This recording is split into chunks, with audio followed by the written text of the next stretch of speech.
देखने का नजरिया। एक व्यक्ति स्वभाव से बहुत गुस्से वाला था। सदैव दूसरों में कमियां खोजना, सबकी निंदा करना, यही उसका स्वभाव था। समय पर माता पिता ने उसका विवाह कर दिया तो वह हर बात पर पत्नी के भी नुक्स निकालने लगा। उसके भोजन बनाने में, घर संभालने में, हर काम में कमी ढूंढकर उसे डांटता रहता। वह दिखने में अच्छी थी, उसके बनाए भोजन की सब प्रशंसा करते, परंतु पति को कमियां ही नजर आती। उसे अपने मित्रों की पत्नियां सर्वगुण संपन्न लगती, पर अपनी पत्नी बात करती तो उसे मूर्ख कहकर उसकी खिल्ली उड़ाता और चुप रहती तो उसे असामाजिक कहता। पति के व्यवहार से वह उदास हो जाती। क्या हर समय रोनी सूरत बनाई रखती हो, कहकर उसे डपटता। उसे अपनी पत्नी में दोष ही दोष नजर आते। उसके मन में यह बैठा हुआ था कि वह मूर्ख और फूहड़ है, और वह पत्नी से छुटकारा पाने के तरीके सोचने लगा ताकि वह किसी स्मार्ट और समझदार स्त्री से विवाह कर सके। तलाक में अनेक झंझट है और बदनामी होने का डर अलग से। उसमें खर्च और समय भी बहुत लग जाता है। इसके साथ ही तलाक देने से उसे दूसरा विवाह करने में भी समस्या आएगी। यह बात भी वह जानता था। अतः वह कोई ऐसे उपाय की तलाश में था जिससे उस पर कोई लांछन ना लगे। उसकी करीबी मित्र मंडली में एक डॉक्टर भी था। सो एक दिन वह इसी मतलब से अपने डॉक्टर मित्र से मिलने गया।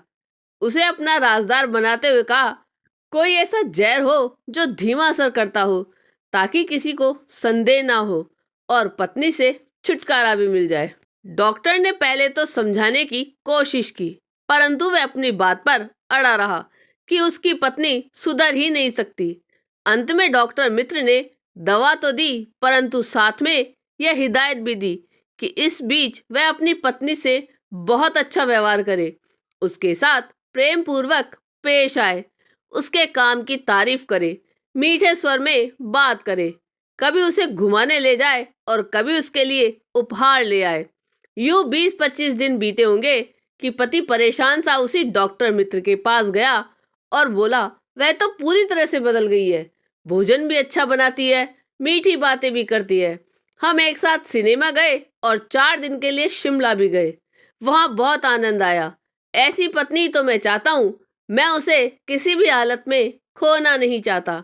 मेहरबानी करके कोई ऐसी दवा दो जिससे कि उसके अंदर गए हुए जहर का असर खत्म हो जाए। वह अपने डॉक्टर मित्र से मिन्नतें करने लगा। इस पर डॉक्टर ने राज खोला। जो दवा दी थी वह वास्तव में जहर थी ही नहीं, बल्कि ताकत का पाउडर था। अतः तुम बेफिक्र रहो, तुम्हारी पत्नी को कुछ नहीं होगा। तुम्हें उसमें जो इतने नुक्स नजर आते थे, दरअसल वह सब तुम्हारे अपने नजरिए के कारण ही था। हम सब मित्र तो पहले से ही उनके गुणों से प्रभावित थे। तुम उससे हमेशा दुर्व्यवहार करते थे, तभी वह अप्रसन्न रहती थी। हमेशा की डांट फटकार के कारण चिड़चिड़ापन आ गया था उसमें। तुम्हारे बुरे व्यवहार के कारण वह दुखी रहती थी। बिना कारण उस पर चिल्लाते थे तो वह भी कभी तो उत्तर देगी ही। अब तुम प्यार से बोलने लगे हो तो तुम्हें उसकी अच्छाइयाँ नजर आने लगी है और वह भी प्रसन्न रहने लगी है। वास्तव में बदली वह नहीं, तुम बदल गए हो। तुम्हारी सोच बदल गई है और वही पत्नी अब तुम्हें अच्छी लगने लगी है। आपको ये कहानी कैसी लगी, यह कमेंट करके जरूर बताइएगा। चैनल पे नए हो तो सब्सक्राइब जरूर कीजिएगा और वीडियो को लाइक और शेयर कीजिएगा। धन्यवाद।